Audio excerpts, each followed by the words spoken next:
आरो मल'दायलाखौ दांथारजा बुंलाय सोरबा बेखौ होखागोनलां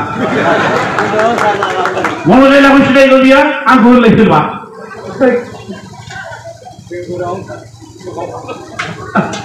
लागायखानांगोनसो बाराखौ बाबाय आङो रादाब लाबोनाय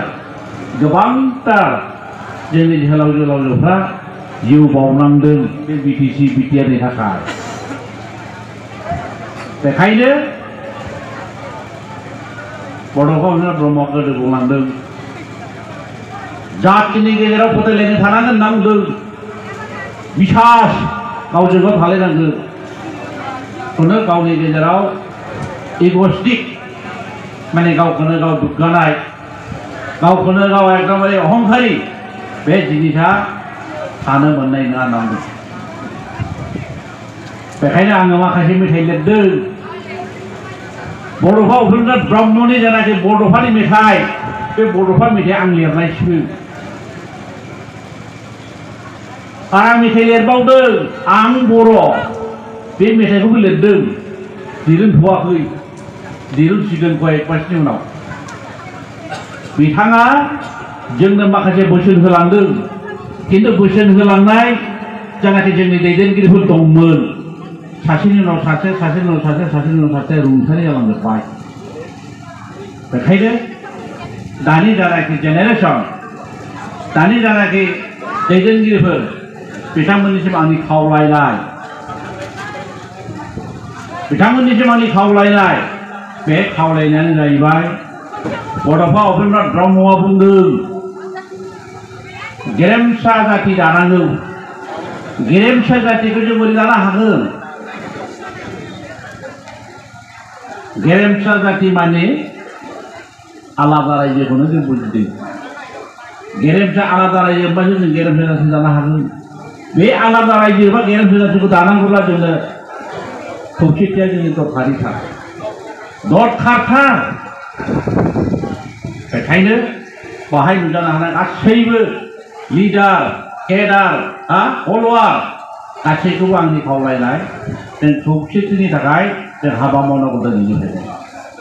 दिनैनिफ्रायनो दिनै जाया गाबोन जाया समफोर इउनिफिकेसनखौ जों मास्ट जुजिनांगोन आरो आंनि मोनसे खावलायनाय लाजियो आङो मबाइलखौ खेंब्लानो नाम मख' रायो लिडारफोरखौ सनमान होनायानो गैलिया सोर सोरजों बिसोरो लिडारफोरखौ नाम मख'नानै रायनो आन्दलन जागायबा हासाव गैया खियाव गैया हाग्रामा महिलाफोर रायबा जों गोसोआव गाज्रि मोनो प्रमद बर' रायबा जों गोसोआव गाज्रि मोनो दिफिन बर' रायबा जों गोसोआव गाज्रि मोनो रन्जन दैमारि बेखौ रायबा जों गोसोआव दुखु मोनो गबिन्द बसुमतारी फेरेंगा बिसोरखौ रायबा जों गोसोआव दुखु मोनो बिसोरखौ साफा लिडार खाम्फा बरगयारि सदन ब्रह्म सोर खाम्फा बरगयारि सदन ब्रह्ममोनहा बिथांमोन गैयाब्ला बिटिसि जाया पलिटिकेल राइट्स होनना बुंदों राजनीतिक अधिकार बे राजनीतिक अधिकारखौ बिथांमोन नङाबा मोना सिक्स सिडुलखौ संबिधानिक होनना बुंदों बे संबिधानिक बुस्थुखौ बिसोर बानायदों सावरायनायनि गेजेरजों बेखायनो खबरदार जोंनो नांगौ जातिखौ खौसेथि इउनिफिकेसन नांगौ बावहाय इउनिफिकेसन जानो नागिरबा रायज्लायनो नागिरबा माखासे एकदम ससियेल मिडियायाव बुंफोरलाना दङ ओरै जानोसै हाबि जाबि बखिलाबायसै खामानि गैया दामानि गैया बारा हबायलै बाथावथाव जायोना आरो मल'दायलाखौ दांथारजा बुंलाय सोरबा बेखौ होखागोनलां मल'दायलाखौ सिनायगौ बियो आंखौ होनलाय सोरबा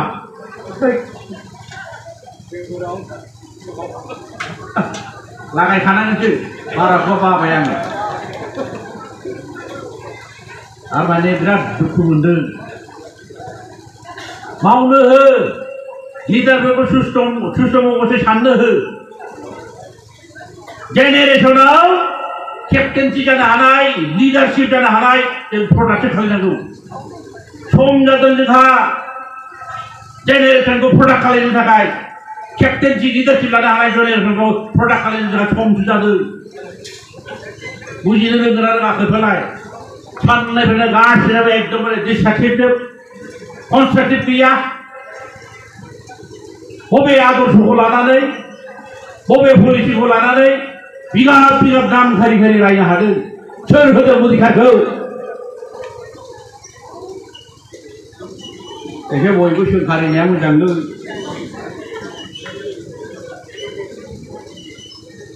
सोंखारिनाया मोजां दिनैनिफ्राय आं खावलायदों जोंहा जातिखौ दालांनांगौनि खोथा दं जातिखौ सारा इन्डिया सारा पृथिबीराव बर' जाति हिसाबै गायसनलांनांगौ दं जोङो आगानसे आगानै अलरेडि जों गायसननो हाबाय राजनितिक अधिकारखौ जों मोननो हाबाय आरो बेया थोआ बेजों साफिसियेन्ट नङा बेखायनो एकदम जोंनि बड'फा उपेन्द्र ब्रह्मआ जेनाखि बुंलांनाय जातिखौ गायसनथारनाय बे गायसननांगौआ जोंहा दाबो हाबाफारिया जोबाखै बेखायनो जोंनो खौसेथिया दरखारिथार बेखायनो दिनैनिफ्रायनो आं आसा खालामदों बयबो जाहाथे इउनिफिकेसननि थाखाय खौसेथिनि थाखाय बयबो जाय जेरै हागौ ओरै खामानि मावलाङो बिथां जोंनि आदा माने बिर तेलागानि होनायै रुंसारि सानाव जानायखौ नुजाफैनायनि बिथांनि मांखरसालियावनो जों जाहाथे समाय लालायनानै जों जातिनि खौसेथिनि थाखाय जातिनि खौसेथिनि थाखाय जयैनो खामानि मावलांनो हायो गोसोजों जाहाथे बयबो समायखिरा लालाङो बेखौ आं खावलायनानै दिनैहाय नुजानो हानाय बेहाय गासैबो दैदेनगिरि नुजानो हानाय जोंनि कर्मिफोर रायजो राजा आइ आफा बिथांमोननि आंनि अननाय आरो मोजां मोननायखौ जासिनानै आंनि फंनैसो बुंनायखौ आं बेखिनियाव फोजोबबाय गोजोननाय थेंक इउ